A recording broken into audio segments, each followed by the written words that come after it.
So here's a video specifically of the colony, the rabbit colony setup. We've got some various size chain link panels that make up this temporary colony, and lots of beautiful cinder blocks and larger rocks and so forth to block their previous escape routes. Nobody is outright dug out from underneath the fencing, but I'm sure that that's a matter of when, not if, which is why I try to every day come out here and patrol the perimeter and just make sure that there's no holes being dug out or anything crazy like that. They've got some pathways that they're creating around the edges through the bushes and so forth. Oops, sorry guys. I have to be careful how I walk through here because they keep huddling around at my feet, which is cute but kind of annoying too. So this big red guy, that's Copper. He's one of the obviously very relaxed colony bucks, and he actually was just introduced to the colony today, so he's doing very, very well with everybody thus far. He's pretty much established himself as the big male boss. There is a black and white spotted one. I think it's the one on the far left with the fewest number of markings over there. It's kind of hard to see, I'm sure, but that one is still trying to be the dominant male also. So they're kind of in contention with one another about that. But there's enough room that they're rarely bickering with one another. They're starting to dig a little bit. You can see little areas where they're starting to dig around, I think just for roots and stuff like that. Just kind of settling in and making it home. There might be a burrow starting on the other side of this stump here that's rotting. I've also put in the very, very fancy little kid pool that, as you can see, works perfectly well for them for drinking. It's at a little bit of a slope on each side, so it makes a nice little easily accessible drinking area at each end of the pool here. I've also taken some riding lawnmower parts, the tubes or chutes, and put those in here for them to play with and run through, and an old broken Tupperware tub worked really, really well as a little shelter hiding area for them. Right now, I would not normally have this many rabbits in the colony. There's approximately 40 of them right now, and that's mostly just because these are the meat mutt grow outs.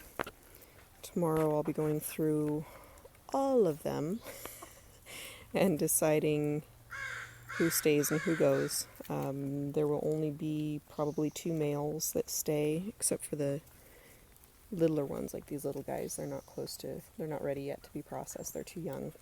So they'll hang out in here with Mama until they're old enough and big enough. And then it'll depend on whether they're females or males.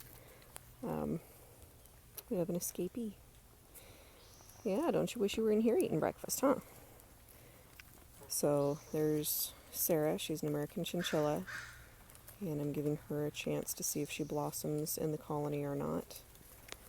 And a harlequin female that I got from Judy that is apparently very nastily tempered in a cage.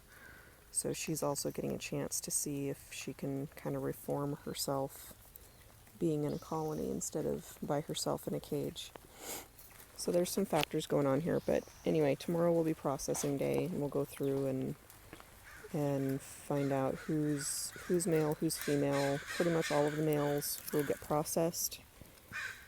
I plan on having 10 permanent females in the colony and 2 bucks, and those will be the foundation of the meat bunny, mixed breed meat bunny production here at Heart's Quest, because this is plenty of space for that many rabbits.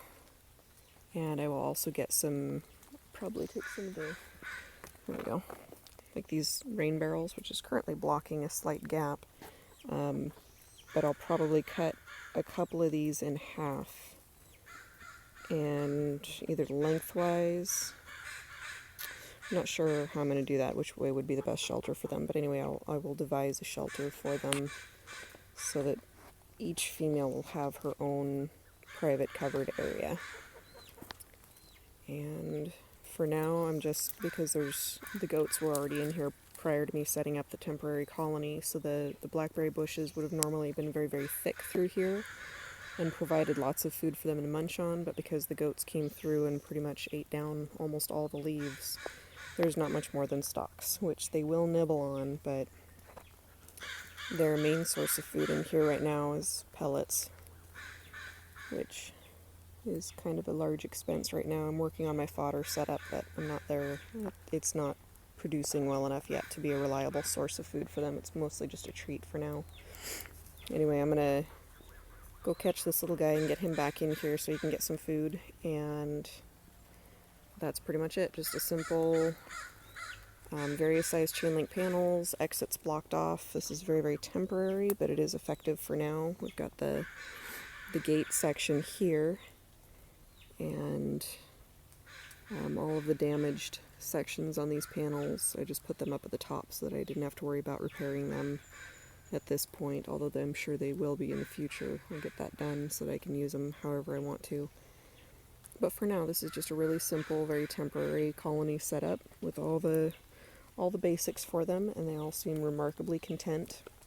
Very, very little fighting and bickering going on, in spite of the fact that there are multiple males in here and several very hard-headed females in here as well.